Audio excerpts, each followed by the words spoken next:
the missile compartment of HMS Repulse, one of Britain's 4 Polaris submarines. These 16 nuclear missiles are Britain's independent deterrent. Patrol for Repulse means 2 months at walking pace. The submarine moves so slowly because it must make as little noise as possible, noise which might give away its position to listening ships or submarines.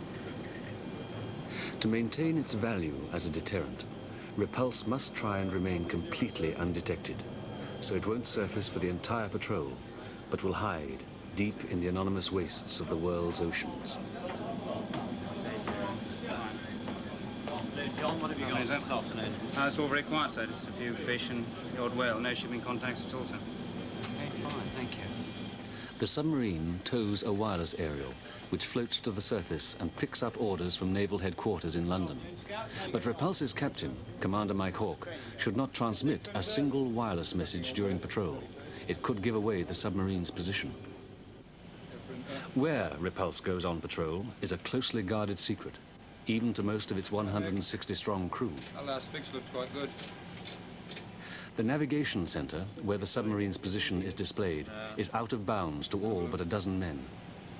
Shouldn't be too bad there. Just in case any unauthorized person should enter, by accident or by design, the charts are deliberately kept upside down.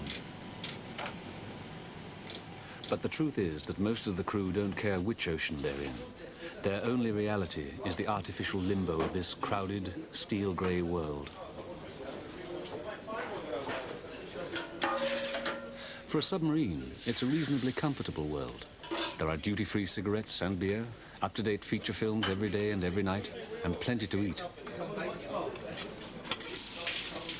The nuclear power plant, which drives the submarine, also distills enough fresh water for endless hot showers, and the atmosphere is constantly scrubbed clean, although aerosols like shaving foam are forbidden. Their gases might build up over the weeks. But when a patrol's definition of success is that nothing happens for 8 weeks, the enemy is not the Soviet Union, but boredom. Well, you've got to have something to take your mind off it. So you're there and there's nothing really happening. Basically, it's just help the patrol go by. So they get really boring after a while. Just plodding about doing the same thing day in, day out.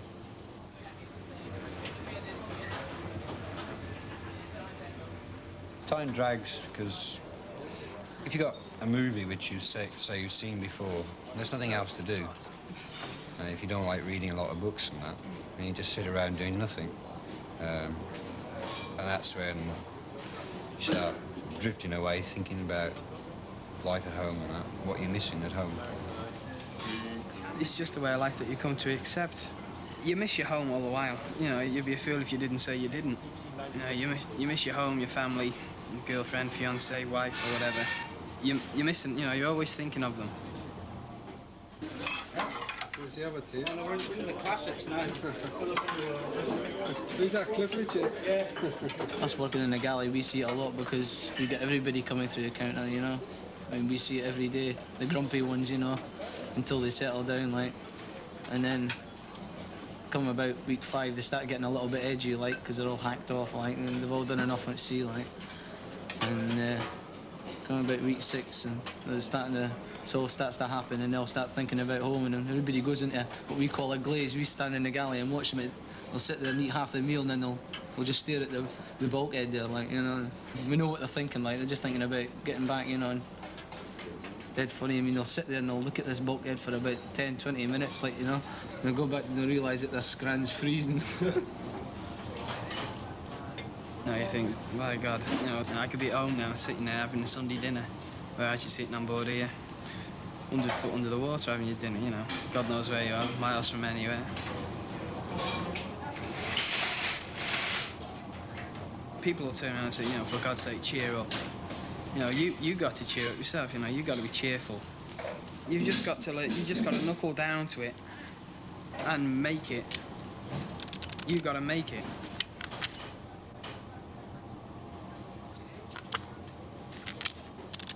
£2.50, Recker's £2.50. Anyone's £3, £3. Come on, it's a cheap horse after already been won once. Come on, gentlemen, £3. £3.50. £3.50, where's that? £3.50. Any advance on 3? £4.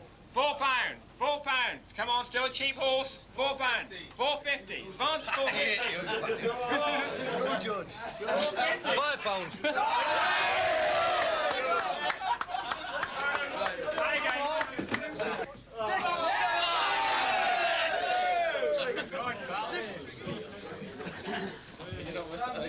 And again, spin the dice in the air. Come on.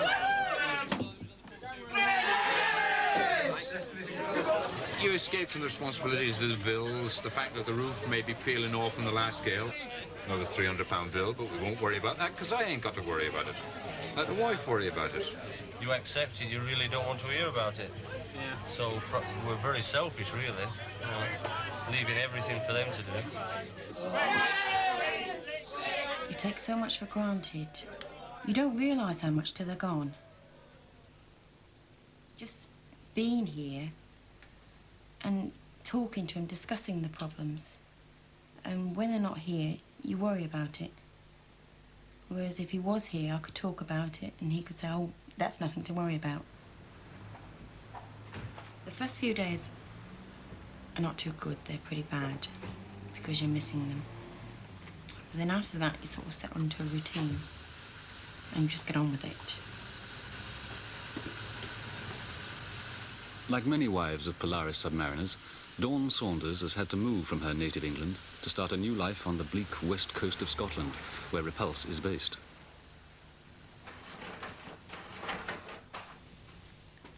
I started work in the fruit shop because of John going away. And with the children both being at school, my housework's done by 9:30. And I just couldn't sit and do nothing.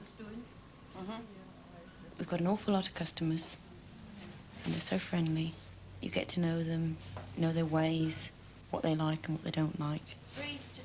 And a lot of the customers will only deal with me. And I think that's fantastic. That's lovely. Thank you. Juliet Hawke is the wife of Repulse's captain. They met when she was a wren. Come on, girls. There's certainly a pattern to the way our time passes when he's away. At first, it takes a bit of time to settle, and I think we're all a bit sad. And then we brighten up a bit. Then after that, certainly halfway through the patrol, I think we all feel fairly low.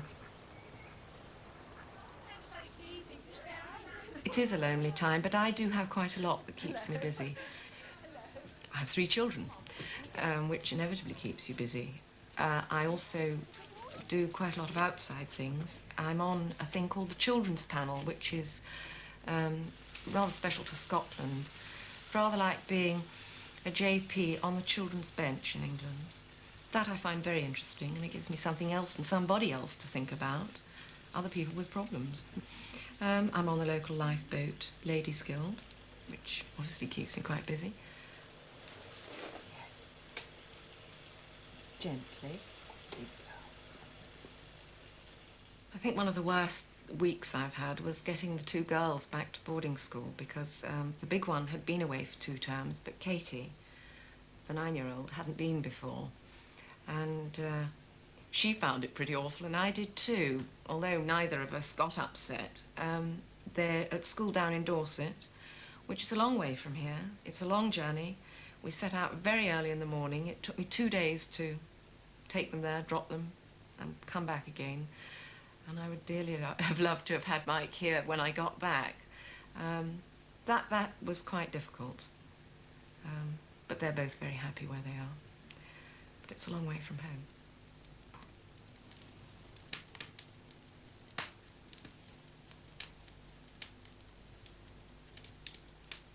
Being the captain's wife, I think, sometimes can be slightly lonely because people are slightly apprehensive of you. I don't go out very much in the evenings because I don't like going out without Mike, and I tend to listen to music a lot, sit by the fire, which is great company. In fact, I light it quite often when I don't really need to because I enjoy it. I I watch the television. And I do a lot of sewing. I generally just sit on my own. Oh, very glib of me to say it's no problem. It's part and parcel of being a naval officer. To me, I've grown up with it over the years, and yes, it is a very sad moment. I think it's more sad for me when I see the sadness in my children's faces than it is for myself personally. They're always disappointed to see you go away. They're always thrilled to bits when you get back, so that makes up for it. So on the whole, it really is no major problem. It's one that I've grown up with, and one I accepted when I joined the Navy and then got married. Once a week, every member of Repulse's crew is entitled to receive one personal message from someone in his family. These familygrams are just 40 words long and must be a skillful combination of news and reassurance. Hawk, Commander. Tonsils, adenoids out, Rachel fine. Just off to see her. Trunk gone. Heavy storm weekend, house fine. Katie's first riding lesson, great success. Sam delighted to be back at school. No problems here. All miss you. Love, Jules. Familygrams are difficult to write. I don't think that 40 words is enough to tell Mike perhaps all that I want to tell him. But I actually find 40 words very difficult to write. You have to be very careful what you put. I wouldn't want to put anything in that would worry him. Although Mike and I do tell him everything that happens, because we have that agreement, so that he doesn't think he's going to come back to anything serious when he comes home, if anything had gone wrong. With Rachel having her tonsils out, I wanted to wait and tell him that I knew they were successfully out before I wrote a familygram, so that he knows that it's all over and done with. Familygrams are a strictly one-way communication. They can be a mixed blessing. Wives must remember not to include worrying news about their families. It might prey on their husband's imagination. If they do let any slip through, the Navy will probably censor it out before the familygram is sent. I can't tell them that the children are ill, because they'd worry and they wouldn't send it anyway.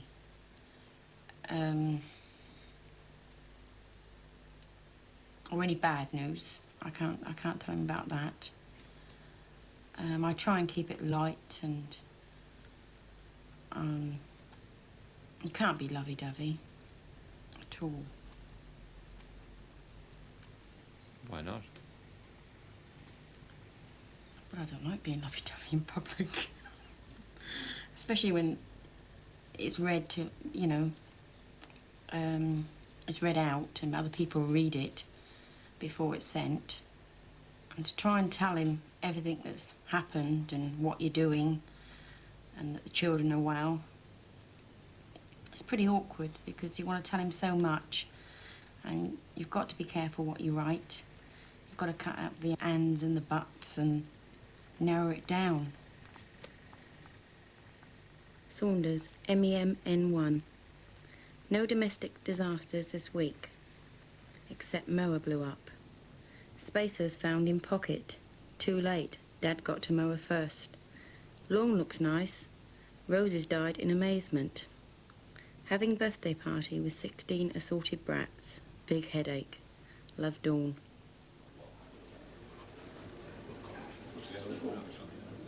Hello, son. Hope you're getting on well. All the family miss you. Muffin's okay. Went to visit Fran and Bob the other day. Fran got a swimming award. See you soon. Love, Mum and Dad. Dear Colin, had a good holiday in Skye. Weather was good. Dad's nose is peeling. Ha. Letter came from Solicitor about your flat. Bus is on straight again. John phoned. She's fine. Lots of love, Mum and Dad. Darling, the weather's fine. Went over to Maggie's last weekend. The kids are all right and so am I. We're all missing you.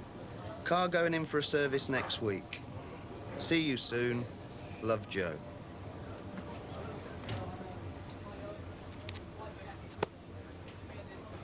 Familygrams are important to me because it gives me this feeling that out there, we're not forgotten when we're at sea.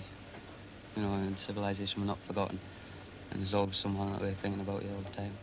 You just need them. They're just, otherwise you'd crack up in this sort of atmosphere. You know, you're stuck in this metal tin. And you still need contact. You do look forward to getting them each week. And, you know, if they're late, you tend to start, you know, wondering all sorts of things. They'll probably, you know, it doesn't matter what, she hasn't done anything, you know, but you start wondering anything and everything. I know he worries that we're all okay, but I know he doesn't worry what I'm going to do, or that I'm not going to be here when he comes home. I know he trusts me completely, and he knows that I'll always be here waiting for him.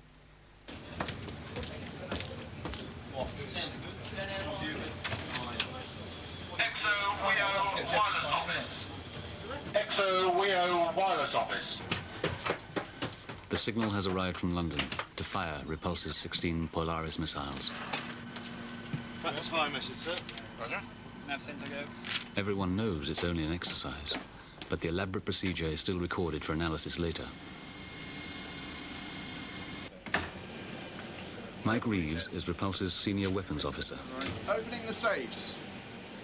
The two safes contain the submarine's code books. They will show whether the firing signal is authentic. Reeves is one of only 2 men who know the combination to this outer safe. Repulse's second-in-command and the captain himself are the only 2 people who know the inner safe's combination, so no one person can verify the signal and start the firing sequence. Day? Day 27, page 5. Authenticates. Mine authenticates. Time. 0840. 0840. Both men put their signature on the firing signal to show that it's authentic. Let's go see the captain. Auto vent inboard. Submarine officer, standard launch set. Standard launch set. Roger, sir. Captain, sir. Message authenticates, sir. Set condition 1 SQ. Set condition 1 SQ. Condition 1 SQ will bring the submarine to complete readiness for firing. Scanner report. Pressurized auxiliary tankers. Set condition 1 SQ.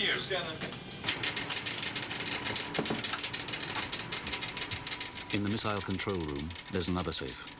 Access is limited to Reeves and 1 other officer. A truncheon hangs ready to use on any unauthorized member of the crew who tampers with the lock. It's a very special safe. It contains the trigger that Reeves will use to fire each of the missiles. Printouts, sir. Printouts, Roger. As the target information is fed into the computer, the power and guidance systems of each missile are checked for the last time. Stand by to start hovering. Stand by to start hovering. Speed's correct. Velocity correct. Angle. Stop engine. Stop engine. Start hovering. Start hovering. Start hovering. Hover hull valve open.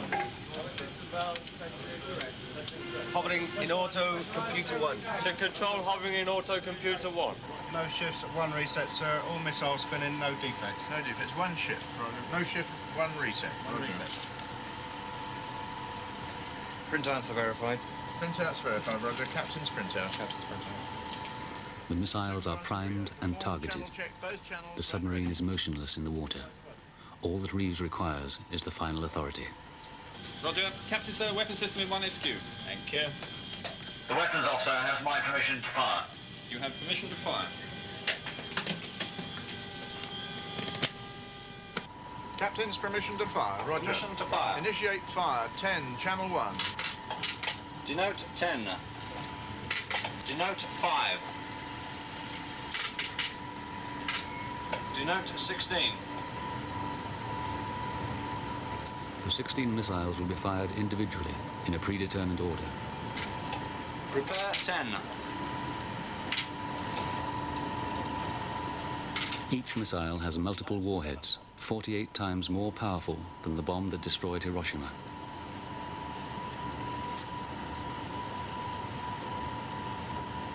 Ten away.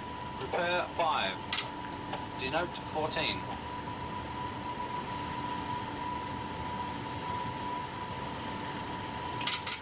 Five away. Prepare 16. To carry the nation's deterrent is an exceedingly responsible job and must be taken terribly seriously. And I leave that at that stage. From my own point of view, I would be being very silly if I didn't believe in it, doing the job I'm doing now. But my own personal views of the morality of the deterrent or the wisdom of the deterrent, I'm afraid I keep personally to myself. I very seldom discuss it with anybody other than my own immediate family. And does it ever keep you awake at night when you're on patrol, for No, instance? not at all. Not at all? No, not one moment. So it doesn't weigh on your mind? No, it does not. While we're actually in the process of the exercise, we look at it, I don't think we think about it then, because we're part of the mechanical side of the machine, and we look at it really as a straightforward engineering exercise to make the machine that we look after work, because we are all part of the overall machine. And that's, I'm sure, how it would be on the day. The time I do think about it from time to time. I don't think you should dwell on it too much. I don't think anybody should dwell on it too much, but obviously we've got something here that's quite dreadful, and it's unthinkable to use it, but at the end of the day, that's what we're here to do, and that's what we would do. Probably if we got the firing signal and they were all discharged, nobody would really hesitate to do that, but they would think about it afterwards. I don't think anybody would think about the consequences now if we got a firing signal. Yeah, when a firing signal arrives on patrol, I mean, it's just automatic. I mean, they sound the alarm and everybody just goes and does their job. I mean, for all we know, it might not be an exercise. And I mean, usually they say for exercise, first missile away. I mean, they might not say for exercise this time, and it's just a job. And I mean, a few minutes later, they're all gone. And then, I think then you'd sit down and start thinking about it. And then you'd sort of say, well, what we were here for, we obviously failed to do. We've seen a few films about what would happen if we did use them, or if they used theirs. And for what we've seen, you know, you can't imagine the outcome of it. There's never been a war like that before, That's so right. you It'd be on such a grand scale that you couldn't imagine. Couldn't appreciate the extent of it, I don't think. I tend not to think deeply about it too much. Whereabouts in the MC I think if you did, I think you probably wouldn't be here anyway. You know, if you had that sort of attitude, Dave, you tend to be not unstable, but not the sort of background that they really want. I think they look for people probably that don't take it too seriously as a warlike situation, more as a deterrent, you know, just something to show off. Well, I think it's a pretty frightening thought, actually, that you could surface 4 or 5 weeks later and there's absolutely nothing left. It's one of them things we try not to think about, but the reason we're doing it is to protect our families and friends at home. And when you think about it, that we've done our part of it, but it's still done us no good because there'll be nothing left at home. A catch-22 situation.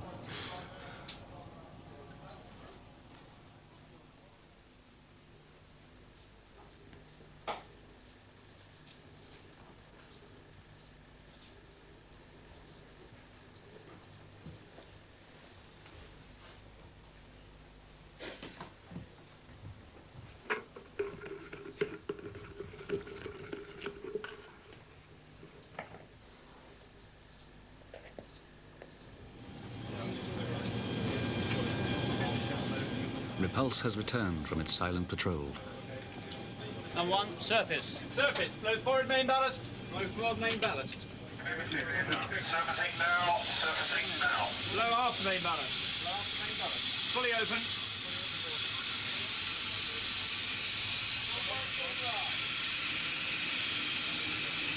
Keep full rise on the port stage. Stop engine. Stop and starboard intake sensors. The submarine's crew must soon adjust to the outside world. Fly off, sir. On the surface, open up. When they left, it was in the bright sun of midsummer.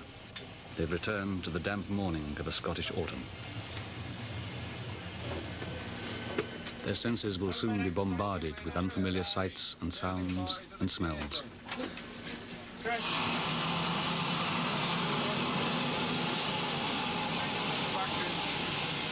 Main access open! Main access open!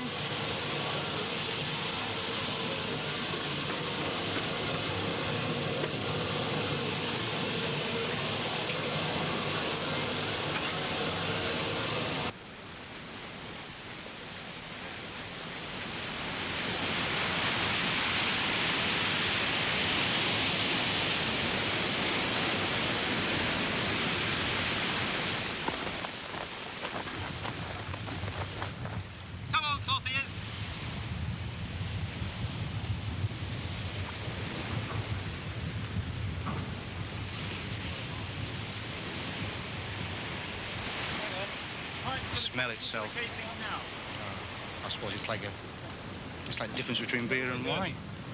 You know, you get used to one thing and then you get something totally different. Unless you've really experienced it, you know, it's hard really to put it into words. It's a good smell. Definitely a good smell. After you've lived with all those men for weeks on end, it's definitely a good smell.